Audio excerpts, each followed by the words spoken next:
Let's begin with the top story that we are tracking at night, something that we began this broadcast with, talking about it less than 2 weeks back. A Kashmiri Pandit, Rahul Bhatt, was murdered in the valley, sparking massive outrage. And today, yet another instance of cowardice has emerged. An attack on a Jammu and Kashmir cop and his 7-year-old daughter. Policeman Saifullah Quadri lost his life after terrorists targeted him in Srinagar. His daughter was also injured after she received gunshot injury in her arm. This incident has once again highlighted how innocents are being targeted barbarically in the valley.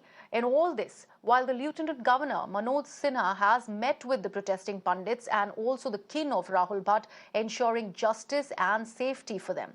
Now remember, keeping in view the terror-related incidents from the valley ahead of the Amar Nath pilgrimage as well, Sinha also chaired a meeting today and discussed about the various measures that need to be taken to ensure foolproof security and to ensure a safe pilgrimage. He, along with others, have condemned the brutal killing of Saifullah Quadri.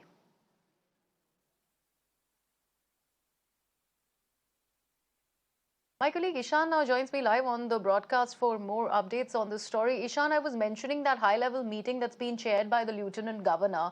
This already, ahead of the Amar Nath yatra. However, these instances where we have, a policeman like Saifullah Quadri losing his life to terrorist attack, these are only growing in Jammu and Kashmir. Well, absolutely right. Now, Griha, in fact, it has been more than 2 months since these pistol-borne attackers are attacking targets and trying to create a situation where security forces are trying to strategize how to deal with them. But it seems like due to continuous such attacks, police hasn't been able to stop them. But yes, police says that they have been able to track them down. Several of them have been arrested or killed in encounters. But there is no quick remedy, it seems like, with the police, given the fact that, they are saying that these attackers are generally carrying pistol, which has become a weapon of choice in the urban warfare. Now, what we have seen in Kashmir Valley, particularly in Srinagar city, that there are these people who are carrying pistols and carrying out such precision attacks, hitting the target, and then escaping from the locality. Now, this seems to be the similar case with the policemen along this stretch. This is the third such incident which has taken place in a quick section of time. The Soura area, where the one chance encounter took place, in which one cop was killed, and then there was another, incident where a cop was stopped on his bike. He was shot in his head, and now this is the third incident in a quick succession. This will definitely make security forces worry, given the fact that Amar Nath Yatra is around the corner, and such attacks taking place in Srinagar city, which few years ago was much calmer, is something which will concern security agencies. But they have been trying to reassess the security situation, re-strategize, and trying to meet in Srinagar city to formulate a policy or a plan. We have seen several rounds of meetings between security forces, then also Manoj Sinha also chairing certain meetings. But will that be able to drop the level of violence in Jammu and Kashmir? That remains to be seen, because now Rahul Bhatt was also killed in his office. Then there are agitated Kashmiri Pandits who are protesting. At the same time, now the incident of constable has taken place, wherein his daughter has also suffered injuries. This will be something which will be interesting to see in coming days, whether these incidents take a steep turn or whether they are on a decline, given the strategy the security forces might try to. Right, absolutely, Ishan. What word do we have on the daughter? Is she recovering properly? Do we have any reports about that? And also the fact that Manoj Sinha was supposed to be visiting once again and meeting with the protesting Kashmiri Pandits. Any word on that account as well? Firstly, the daughter of this cop is stable. We are told that she was operated by the doctors. She has received a bullet injury in arm, has taken place. She is stable and she is being treated by a team of doctors. Now, coming to this particular, meeting that was going to take place between Manoj Sinha and Kashmiri Pandits. Now, he had assured them that, in a day, after one day, he will be meeting them, which is tomorrow. Because Manoj Sinha was today in Jammu. He met the family of Rahul Bhatt there. There are certain grievances that these Kashmiri Pandits have with the government, but particularly of basically taking Kashmiri Pandits who have been resettled under PM package to Jammu. But if they do so, it will be a big dent to the government's claim of bringing back Kashmiri Pandits. If the already settled Kashmiri Pandits want to leave Kashmir Valley and go to Jammu, it will act as a big blow to the government's that particular agenda of trying to resettle Kashmiri Pandits. Now, there's large fear among Kashmiri Pandit population, given the fact that Rahul Bhatt was killed in his office. office, which is a tehsil office, generally considered safe and secure. Now, their point is that if that is not safe and secure, then how are they safe in their offices, which are not highly guarded? But the government is saying that we have made certain transfers. We'll try to keep you in a safer location, in a close proximity of your residential area. Despite that, the Kashmiri Pandit community does not seem to be convinced. Whether or not the government will try to relocate them to Jammu will remain to be seen. But my assessment is that it will be very hard for the government to take them from Kashmir to Jammu.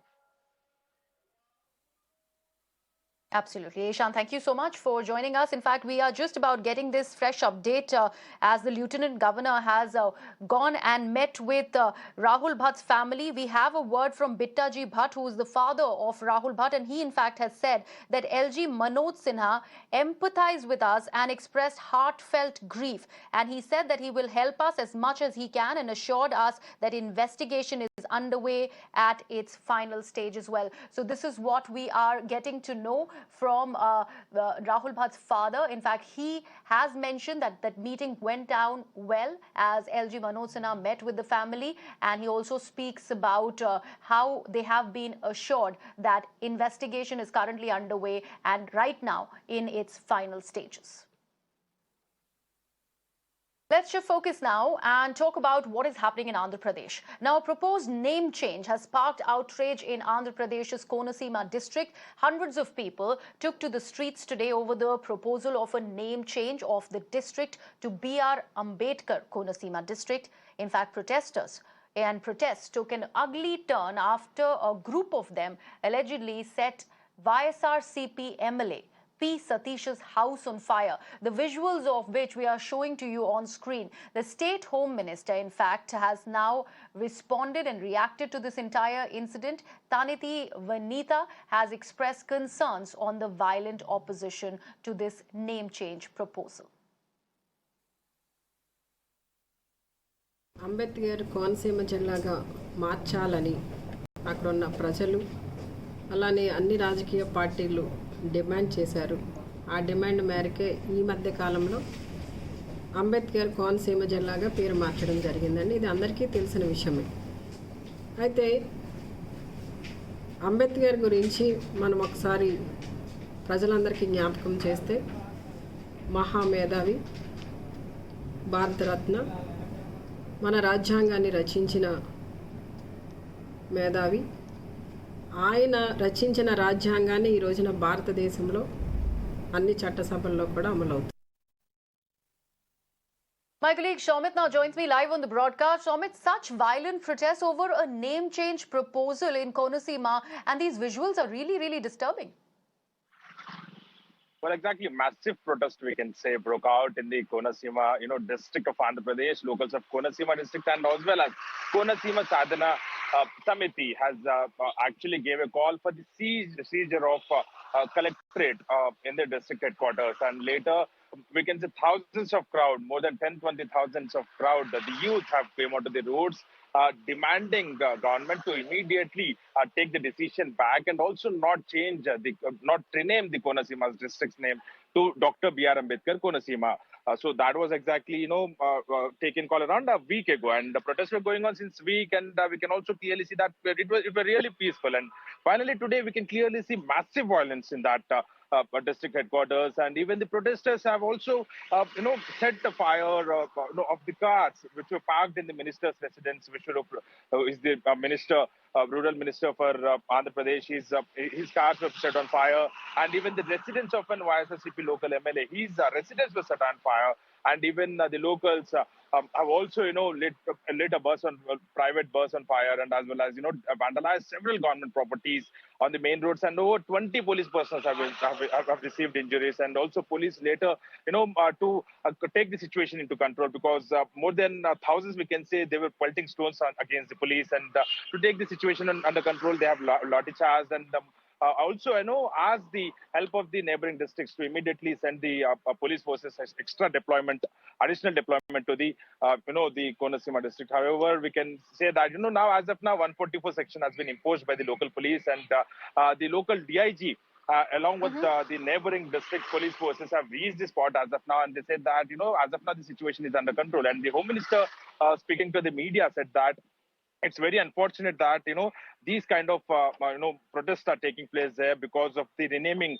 Konasima district to Ambedkar Konasima district, and as giving respects to the Dr. B.R. Ambedkar, they have done this, and as per the aspirations of the local public as well as few organizations. So now the ruling government are also saying that it might be politically motivated protest, because a crowd coming in thousands of numbers and all of a Right. sudden breaking the rules, attacking the policemen, vandalizing the government properties, also setting YSSCP MLA and cars of ministers on fire is really disturbing, and we can clearly see in the visuals what is happening. And several protesters have also received severe bleeding injuries. They have been also Absolutely. shifted to local hospital. So as of now, we can say that the police Also, exactly said Shamit, that we also after hear that investigation. Chandrababu Naidu has reacted to this entire protest in the state of Andhra Pradesh. He has also spoken. Do we have word about this also? Well, he said that it's the tensions as of now in Konasima is really unfortunate, and Home Minister Vanitha has made some statements. She had clearly said that 20 police personnel injured, and it's very unfortunate. So slamming Home Minister, he said that she's really making baseless statements, allegations, and he also said that it's very unfortunate and violence taking place in the otherwise peaceful in Konasima region, because we have never seen violence taking place there. And he also called upon the TDP leaders to immediately take the situation, try to take the situation into control, and also ask the protesters not to protest there. And he also said that the manner of the Telugu Desam party was being blamed for the apparent failures of the government is not good, and he said that immediately she should take the Home Minister should take the statement back. And he also stated that the government and the police were totally responsible for the incidents happening there, and also the violence protests happening there. Absolutely. Soumit, thank you so much for taking us and getting us viewers up to speed with all that is happening in Konasima. Remember, we are talking about these violent visuals that we are getting from the district, and all of this because of a proposal that the state government has put forth regarding the name change of the Konasima district to B.R. Ambedkar Konasima district.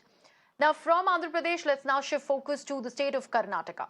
Noted Kannada intellectual and writer Devanur Mahadeva has now asked his chapter to be withdrawn, opposing what he has called the saffronization of the school textbooks by the BJP government in the state. However, the Karnataka Education Minister B.C. Nagesh has defended his government's decision and said that the revision has been made to tell the story from the other side as well. Remember, the controversy erupted after a speech by RSS founder Hegrawal was included as a lesson in class 10th Kannada textbooks for students, and a few lessons on social reformers Srinagar Guru and Periyar were reportedly removed. See, we have touched only two parts, history and Kannada. There are many things in the history which was not true, and one side of the history was been written. So, example I am saying you.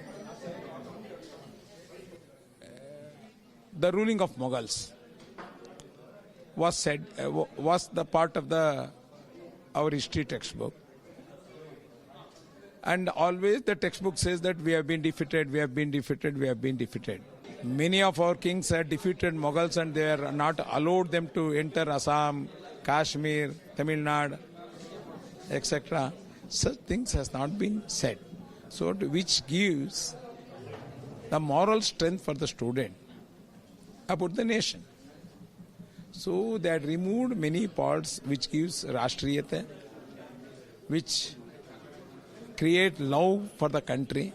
So, we have separated such things. There was the Karnataka Minister, Education Minister B.C. Nagesh, there strongly defending the revision of the textbooks that has stirred a huge controversy in the state.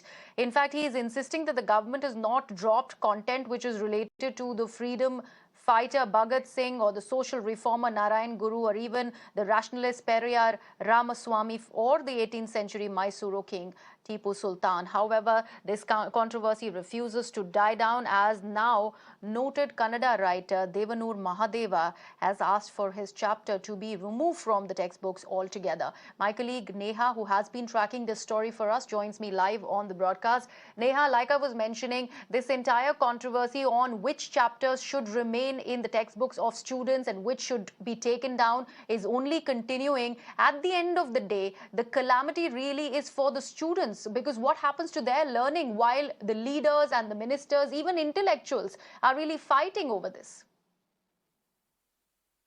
Well, that's absolutely right. And, this has been the focus of, now for quite some time, that, amidst all of the political issues, amidst all the rows that have been erupting in the state of Karnataka, it is ultimately the students who are getting impacted.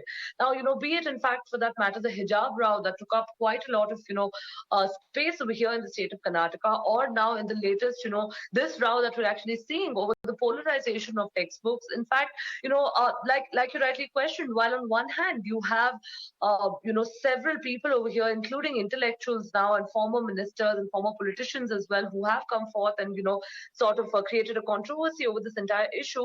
It's ultimately the students who are getting impacted in this. And, it makes one question as to what the students of tomorrow who would be studying from these textbooks are really made to learn. So as far as the Karnataka government is concerned, the education minister over there, has clarified his stand, and he's gone on to say that none of these controversial, none of these controversies should affect the education of the children, that they are merely looking at it from that point of view, and nothing really has been dropped. However, we have seen now how even an intellectual over here in the state has come out.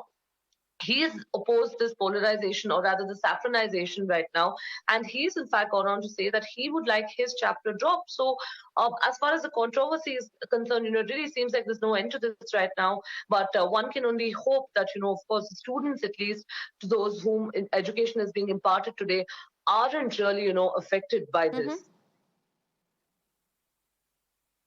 Absolutely, Neha. Thank you. Kate Moss is expected to be called in to stand this week in Johnny Depp's defamation trial against Amber Heard. Remember, Depp's lawyers were spotted fist pumping a few weeks back when Heard was suddenly seen bringing up Moss's name during her testimony. Let's see what this means for the case in this exclusive report. Drama, suspense, cliffhanger. All the elements of a potboiler. But this isn't your movie. This is the Johnny Depp versus Amber Heard defamation trial being played out in a court of Virginia. And now Depp's ex-girlfriend, Kate Moss, is gearing up to take the stand to testify against Amber Heard. This comes after the Aquaman actress name-dropped the supermodel during her testimony earlier this month, much to the delight of Team Depp. Heard referred to Moss while recalling a physical altercation she had with Johnny Depp. I don't wait. I just, in my head, instantly think of Kate Moss and the stairs, and I swung at him. In all of my relationship to date with Johnny, I hadn't landed a blow. And I, for the first time, hit him. Like, actually hit him. Square in the face. Kate and Johnny started dating in 1994 after the pair met in a New York City cafe. They remained one of the most talked about couples in Hollywood before their 1997 split. Moss's testimony would possibly throw a wrench in Heard's case, as the famously private model will be testifying publicly in support of her former beau and is expected to shut down Heard's claim. The highly publicized case, which garnered global headlines, is set to end this week. Bureau Report, Mirror Now.